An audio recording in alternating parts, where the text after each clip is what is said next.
ជំរាបសួរលោកគ្រូជាដំបូងខ្ញុំបាទឈ្មោះសុកលេងធ្វើការ demo system តាក់ទងជាមួយទៅនឹងPOS Smart ដែលយើងប្រើប្រាស់ជាមួយនឹង technology that programming ដើម្បីimplement ទៅលើជាមួយនឹងដែរសម្រាប់កិច្ចការ midterm របស់យើងអូខេអញ្ចឹងមុននឹងខ្ញុំធ្វើការបញ្យល់បញ្ចេញនឹងឲ្យកាន់តែស៊ីជម្រៅហើយនឹង structure ទៅលើ code ទាំងអស់គឺខ្ញុំធ្វើការ demo ទៅលើ system ជាមុនសិនចឹងនៅលើ data នៅលើ map POS របស់យើងហ្នឹងគឺយើងធ្វើការ run នៅលើ console ចឹងដើម្បី run បានគឺយើងធ្វើការ run command មួយហៅថា dat run ហើយយើង run នៅលើ main file របស់យើងជា main.dat នៅក្នុង folder lib library អូខេអញ្ចឹងនៅក្នុងនេះដែរគឺយើងមានជា main menu របស់យើងចំនួន5ទី1តកតងជាមួយនឹង list product យើងចង់ដឹងថាតើនៅក្នុង system របស់យើងមាន product គេខ្លះចឹងនៅពេលដែលយើងវាយលេខ1មកគឺវានឹង list product ទាំងអស់មកនៅក្នុង system របស់យើងអូខេចឹងអាចមើលឃើញថា P1 bottle water instant noodle cans soda ឬក៏ bread អីជាដើមតែមកគឺយើងបើសិនជាយើងចង់ធ្វើការ add ទៅលើ product ថ្មីយើងអាចវាយលេខ2ដើម្បីធ្វើការ add a new product បានអញ្ចឹងយើងចង់ដាក់ឈ្មោះគេដាក់ឈ្មោះថា Coca Cola price យើងដាក់ថា$1ហើយ initiate stock យើងដាក់ថាមាន30សោះអូខេអញ្ចឹងឥឡូវដល់ add product របស់យើងគឺធ្វើការ add successfully ហើយអញ្ចឹងយើងអាចធ្វើការ check ទៅលើ product នឹងឡើងវិញយើងវាយពាក្យថា list product អូខេអញ្ចឹងយើងឃើញហើយតទៅជាមួយនឹង Coca Cola របស់យើងនៅដែលយើងតាមបាន add មិញហ្នឹងអូខេអញ្ចឹងឥឡូវហ្នឹងយើងធ្វើការបង្កើតទៅលើ new cell វិញអញ្ចឹងយើងអាចចុច y លេខ3មកដើម្បីធ្វើការបង្កើត cell របស់យើងអូខេអញ្ចឹងនៅពេលដែល y លេខ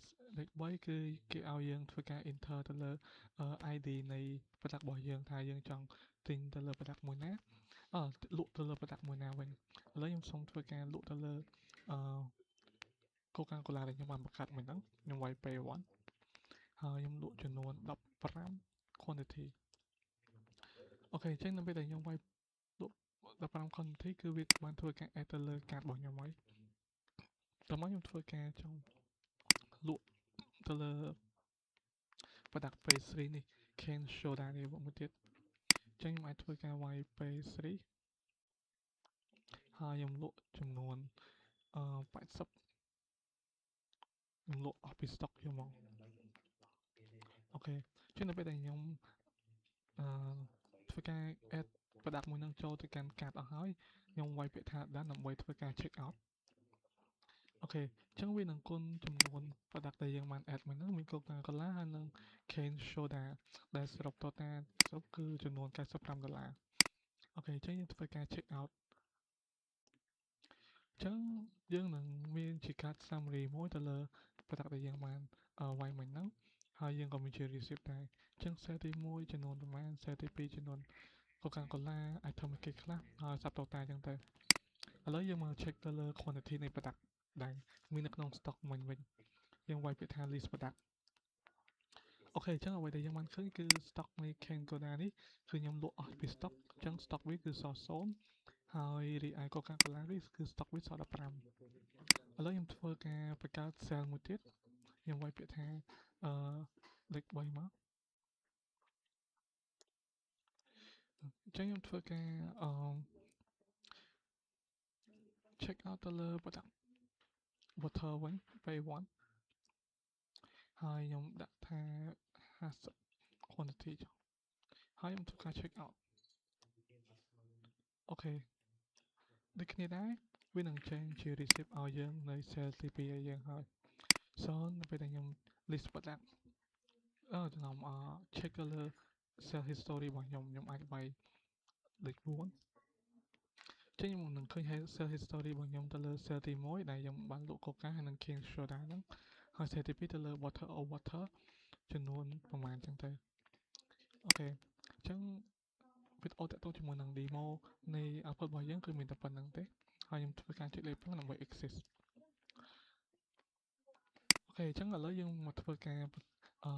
understand អំពី structure នៃ code មួយ data មួយហ្នឹងវិញ ជានៅក្នុងហ្នឹងដែរគឺខ្ញុំធ្វើការrun ទៅលើ dat ដែល dat tool folder នេះគឺវា contain ទៅលើ dependency ឬក៏ package នៃ dat របស់យើងហើយខ្ញុំក៏មានជា folder ចំនួន3ធំដែរនៅក្នុង lab របស់ខ្ញុំហ្នឹងដែលទីមួយតកតងជាមួយនឹង model ដែលយើងធ្វើការ store ទៅលើ database របស់store ទៅលើព័ត៌មានមួយចំនួនជា class នៃ cell ឬក៏ product របស់យើងអញ្ចឹងទៅ service គឺជាកន្លែងដែលយើង contain ទៅលើitem មួយចំនួននៅពេលដែលយើង add product ចូលនៅពេលដែលយើង search ឬក៏យើង update ទៅលើ stock មួយចំនួនអញ្ចឹងទៅគឺវា work មានថា condition មួយចំនួនគឺវា logic មួយចំនួនគឺវា work នៅលើ service ហ្នឹងឯងរីឯ util គឺកន្លែងដែលយើងcontain ទៅលើ validation output របស់យើងអូខេចឹងឥឡូវយើង go through ទៅលើ model folder ចឹងនៅក្នុងនេះគឺយើងមានជា3ទីមួយគឺតកតងជាមួយនឹង card item product item ហើយនិង sell item ចឹងទៅចឹងនៅក្នុងហ្នឹងដែរគឺយើងធ្វើការ